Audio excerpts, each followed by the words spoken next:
Magandang araw po, welcome po sa aking channel of 9 TV. Patalasasan po, meron po ba kayong mga properties na napapabayaan or non-performing assets? Plan nyo yung ibenta, pero wala kayong oras sa pagbibenta nito. Kung ito'y pagkakatiwala nyo po sa amin, tawag lang po kayo sa aking numero, usap po tayo, gawan ko po ng video for free. Yes, libre po, wala po kayong babayaran. Tutulungan pa namin kayong mabenta ang inyong property. Kami na po bala sa marketing, sa boosting or paid ads. Even sa tripping, hindi na po kayo mapapagod sa pag-entertain ng mga buyers. Kami na po bala sa lahat. Tawag lang po kayo. Nandito po tayo ngayon sa mataas na kahoy, dito sa Batangas, kung saan meron po tayong bagong video presentation, mga subdivided lots na may overlooking view ng Taal Lake at Volcano. Even mountain view ng Tagaytay at Mount Makulot. Ito po yung subdivision plan na kung saan ilan lang po kayong magiging residente dito.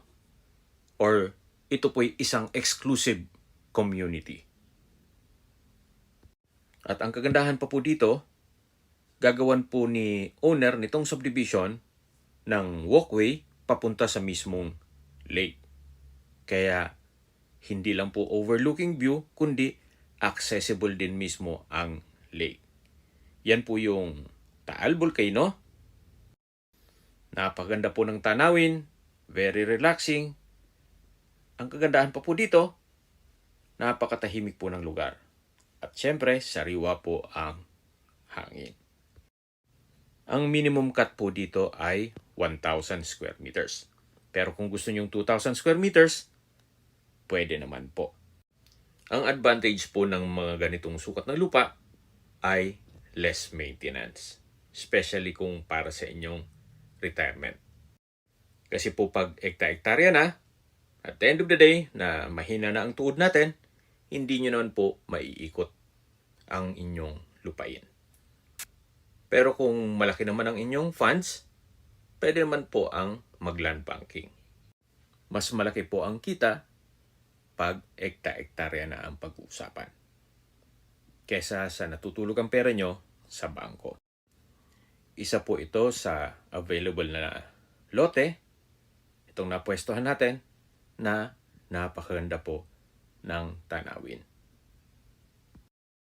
Habang pinagmamasan nyo po ang kagandahan nitong property at ang view ng Taal, summarize ko lang po sa mga skip ng video.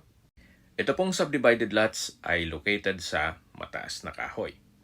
Ito po ay along two-way cemented road at dito po sa loob ay develop na rin. Itong binabaybay natin, concrete road na yan hanggang dun sa baba. May access na rin po dito ng tubig, kuryente at internet provider.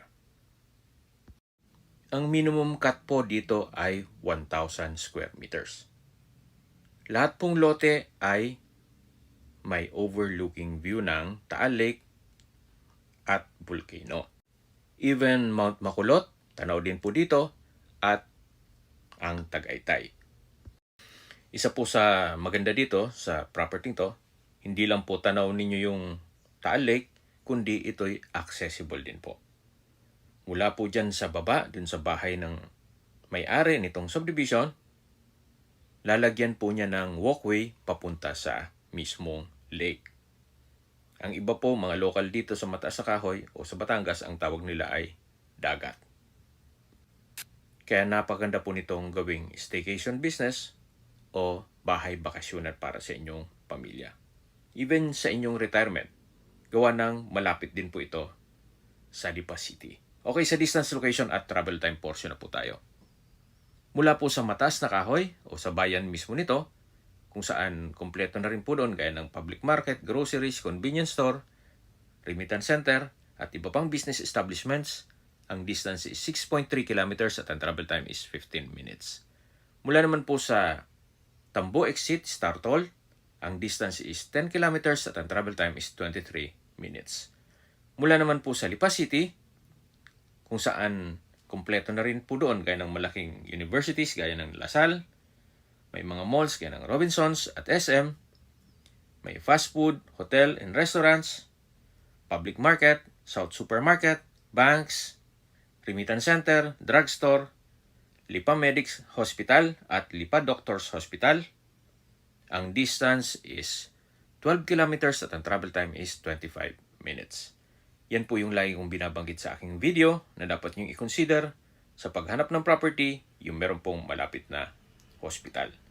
Hindi ko naman po sinasabing sakitin kayo, yan naman po ay for emergency purpose lang naman. At mula naman po sa Manila o sa airport, ang distance is 83 kilometers at ang travel time is 1 hour and 27 minutes.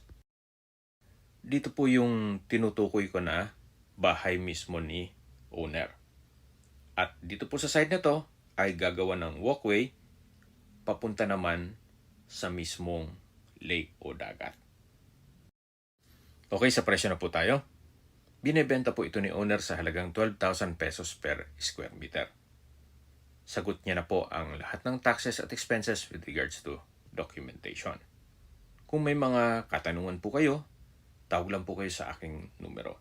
At sa mga kababayan naman natin na sa ibang bansa, meron po akong Telegram. Sa mga iPhone user man, may iMessage. Meron din pong Imo, Skype, Viber at WhatsApp. Same number lang po, 0917-316-3399. Sa mga nagtatanong naman po ng aming Facebook, meron po aming Facebook page na Nob9TV at Facebook Reels Video. Meron din pong TikTok at Instagram. May ibang YouTube channel po kami na The Nob9TV channel at AC Listings. Sana po na ibigyan nyo ang video presentation. Paki-like and subscribe na lang po sa aking channel para ma-update din po kayo sa aking future listings. Kung sakali po hanap niyo mas malaking sukat na lupa, meron din po kami ibang listings na pwede niyong pagpilian. Huwag po kayong mag-atubiling tumawag sa amin. Then let us know your budget para malaman namin kung anong property pwede namin i-alok sa inyo. Sa lahat pong viewers, subscriber, at nagtiwala po sa amin, salamat po sa suporta. Ingat po kayo lagi at yung pamilya. Maraming salamat po.